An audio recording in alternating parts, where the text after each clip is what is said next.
everyone, Julie here and welcome back to the YouTube channel again. Today's video I'm going to go through creating some multiple exposures with NIK Analog Efex. Now if you have multiple exposures or double exposures in camera, then that's great and that can be loads of fun to play with, but sometimes you want to add a little more, or perhaps you want to create a multiple exposure from the same image, or you just want to play around in Photoshop with an image you never thought originally to do a multiple exposure with. So I have this really funky image of model Emily bending over backwards in the studio for this is our night circus series that we did, and this is loads of fun. So we amped up the makeup a little bit. We started off a little bit softer. Em came through and added all these teeth and blood and gave her a spooky look. So I really want to add to that. So I just did a little bit of a cleanup on the image. There wasn't terribly much to do. I did a little bit of skin softening and things like that. But what I did then was I created a whole new image, like I merged the whole lot together, and I've got a clean layer. So what I'm going to do now is I'm going to go into filter, I'm going to go to NIK 7 and I'm going to go to Analog Efex. Now if you don't see double exposure, just scroll down into your categories and you will probably see it there. If you click on there, there are a few sort of pre-done recipes that you can play with, and they give you all sorts of really cool different looks. And this is just doing multiple. This is kind of cool, but it's a little bit blurry, hard to see.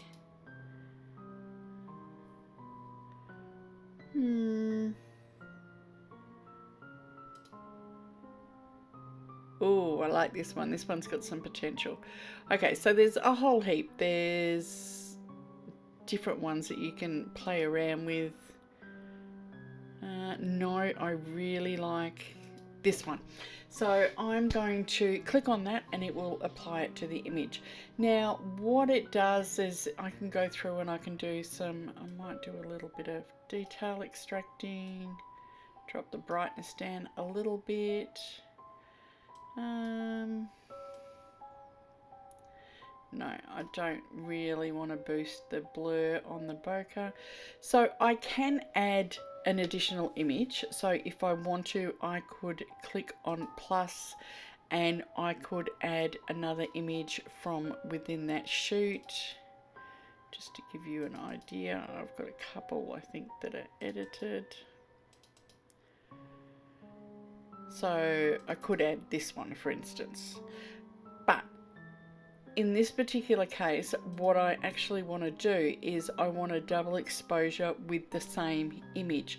So it has superimposed one version of the image over the top of the other, and it's increased it. It has dropped the exposure of it about 50%, so it's a little bit darker. Now there's a zoom on there as well, so I can play around with the strength on the zoom and hopefully you can see what that's doing to the image. Quite like what they did. And then there's this rotate strength. I actually like it with a bit more detail in there, so I'm going to drop it down a little bit. I'm going to add a light leak to it, and it's got it on there but it's got the strength turned down, so I'm going to boost that up a little bit. It's got a lens vignette. I want it to go a bit darker, and there is some film types. Now I can play around. Ooh, I like that.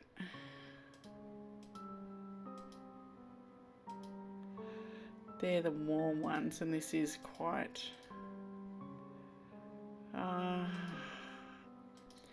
decisions. I think I like that one. So I can play around. Now, if I wanted to come back in and do some more to it, I can.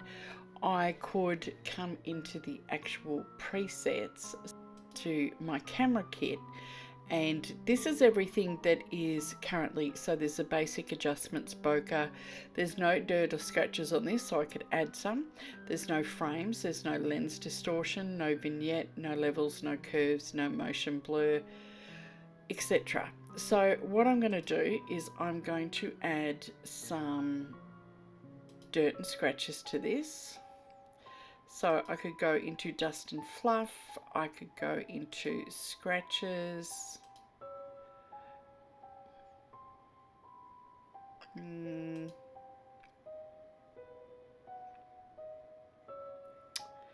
like that, but it's too strong, so I'm going to, just gives a nice little bit of texture to it. Lens distortion. Now I could add some lens distortion. I could put some barrel distortion in that, or pin cushion. Kind of like that pin cushion effect. And chromatic shift. Now, do I want to add no, I don't want to add defocus.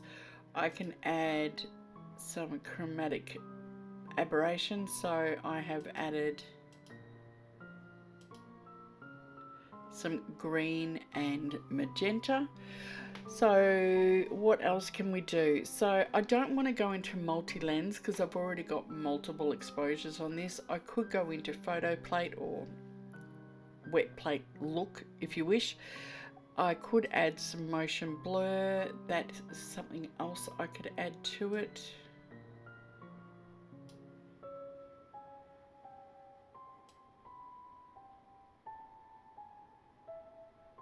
Maybe just a tiny touch. Turn it off, turn it on. I think I preferred it off. Okay, so I'm going to take that one off. So I think I'm pretty happy to leave it there. I can come back, and if I go back to, where is my image? Okay, so if I come back into the exposure,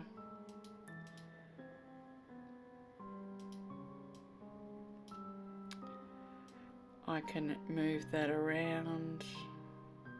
I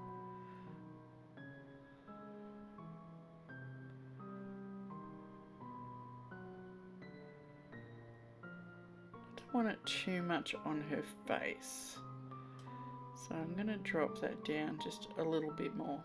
And I think I'm pretty good with that. By the time I apply that and take it into Photoshop, I will do some color toning, and I think I'm pretty happy with that. So I'm just going to hit apply.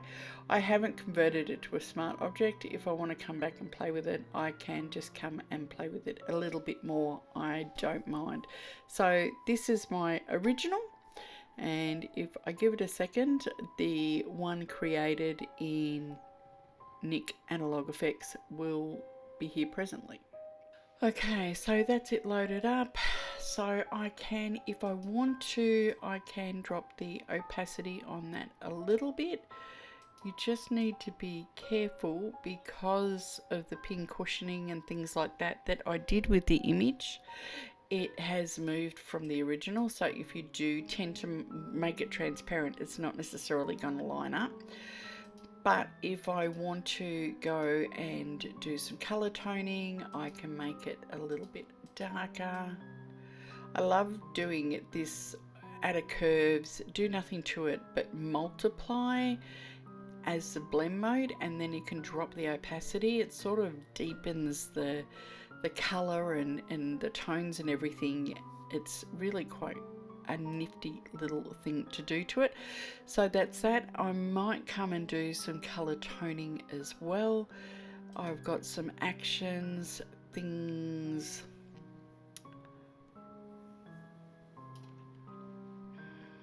Dusty peach.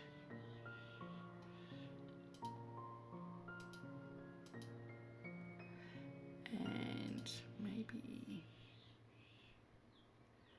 honey fawn. Now these, I don't even know if the colour collection is still there, but these are like, there's so many different things in these. I love using them. Another one, Iris, this is my favourite. I use this one a lot. If I hit the right button.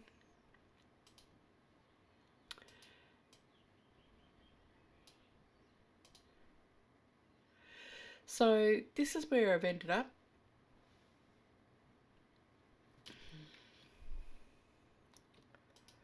This is where I started. So it does give you a whole sort of different look to the image. It's something a little bit quirky, something a little bit sort of spooky. I think I'm pretty happy with that. Now, for some reason, it has moved a little bit, but that's okay. Alright, so that's it for this image. I'm quite happy with that. I could probably do even more to it.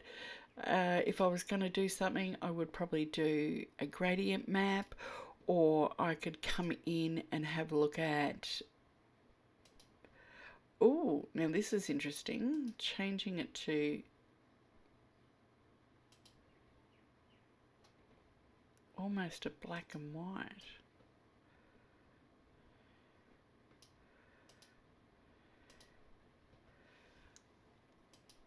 Isn't it interesting when you just click on something to see what it looks like, and then it gives a whole different sort of look to the image.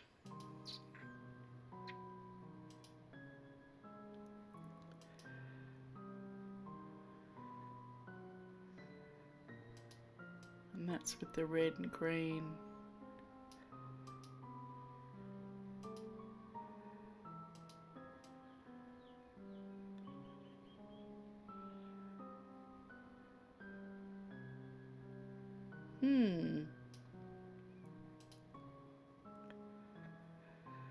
Oh, you can play for days and days and days. I still really like that black and white one too. I'm going to go into colour, but sort of got some depth to it, but it's undersaturated at the same time.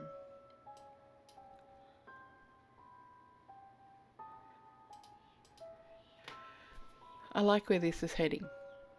Okay, so I'm going to leave it there because otherwise I'm going to sit here and I'm going to play with it for hours. So if you want to add something just a little bit more interesting to your images, have a look at multiple exposures in NIK Analog Efex.